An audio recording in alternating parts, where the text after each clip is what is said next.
Assalamualaikum warahmatullahi wabarakatuh. Perkenalkan, nama saya Intan Amalia, Prodi Manajemen. Yang terhormat Bapak Dudi Duta Akbar selaku dosen mata kuliah Bank dan Lembaga Keuangan. Di sini saya akan menjelaskan mengenai bagaimana menjaga agar bank tetap sehat di tengah tekanan perekonomian di masa COVID-19. Pertama, saya akan menjelaskan mengenai perbankan. Perbankan menurut Undang-Undang Nomor 7 Tahun 1992 tentang perbankan berusaha yang menghimpun dana dari masyarakat dalam bentuk simpanan dan menyalurkannya kepada masyarakat dalam rangka meningkatkan taraf hidup rakyat banyak. Bank umum adalah bank yang dapat memberikan jasa dalam lalu lintas pembayaran. Lalu, bagaimana menjaga agar bank tetap sehat di tengah tekanan perekonomian di masa COVID? Bank dibilang sehat ketika menggunakan metode CAMELS, didasarkan pada rasio terhadap aktiva. Di tengah tekanan pandemi, kesehatan sektor perbankan menjadi perhatian. Apalagi setelah adanya kabar bank yang bermasalah, meski kemudian ditepis otoritas tersebut. Dilihat dari rasio kecukupan modal atau capital adequacy ratio atau CAR yang mencapai 22,13 per April 2020 memang masih terbilang tinggi. Tapi kalau dikaitkan dengan dampak COVID-19, bisa saja perbankan terkena dampaknya. Hal itu lantaran sektor real yang ngedrop, padahal sektor keuangan itu sangat bergantung dengan dinamika di sektor real. Penilaian kesehatan bank salah satu ukur untuk mengetahui kesehatan perbankan dengan menggunakan analisa CAMELS, yaitu yang pertama adanya permodalan atau kapital. Permodalan adalah penilaian faktor permodalan yang meliputi tingkat kecukupan dan pengelolaan modal. Yang kedua, adanya kualitas aset atau asset quality, adalah kemampuan manajemen bank dalam mengelola aktiva produktifnya. Kualitas aset yang dihitung dengan non-performing loan atau NPL. Perhitungannya adalah rasio NPL itu total NPL dibagi total kredit dikali 100%. Lalu rasio profil NPL dengan beberapa indeks di bawah ini, kalau untuk sangat sehat NPL-nya kurang dari 2%. Sehat NPL-nya kurang dari 5%. Cukup sehat NPL-nya kurang dari 8%. Terus yang tidak sehat itu lebih dari 12%. Yang ketiga, adanya manajemen. Penilaian manajemen menentukan apakah suatu institusi dapat bereaksi baik terhadap tekanan keuangan. Peringkat komponen ini dicerminkan oleh kemampuan manajemen untuk menunjukkan, mengukur, menjaga, dan mengendalikan resiko kegiatan harian dalam perusahaan. Yang keempat, rentabilitas atau earning. Bank yang sehat tentu akan dilihat dari kemampuannya memperoleh pendapatan berupa laba.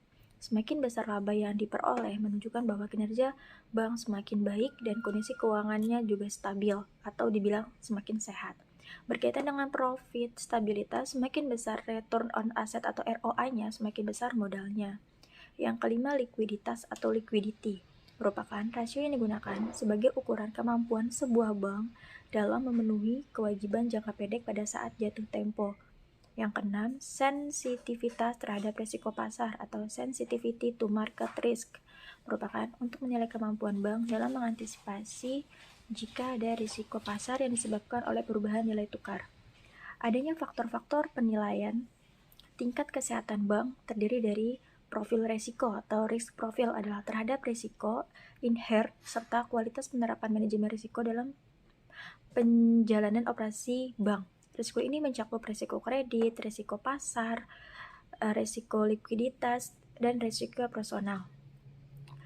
Lalu faktor yang kedua ada good corporate governance atau GCG. Penilaian terhadap manajemen bank atas pelaksanaan prinsip GCG dengan pendekatan RGEC atau risk profile, good corporate governance, earning, dan kapital yang didasarkan pada 3 aspek utama, yakni governance struktur, governance proses, serta governance output. Terus faktor-faktor penilaian selanjutnya, pembahasannya mengenai bank sentral. Bank sentral adalah sebagai otoritas moneter yang tugas utamanya menjaga kestabilitas nilai tukar, mempunyai instrumen untuk mencapai tujuan, yaitu suku bunga dan money supply atau peredaran suplai uang. Sejarah bank sentral. Bank Indonesia berasal dari The Java's Bank N.V. yang merupakan bank milik Belanda didirikan tanggal 10 Oktober 1827 yang kemudian dinasionalisasi pemerintah Republik Indonesia tanggal 6 Desember 1951 dengan Undang-Undang Nomor 24 Tahun 1951 menjadi bank milik pemerintah Republik Indonesia.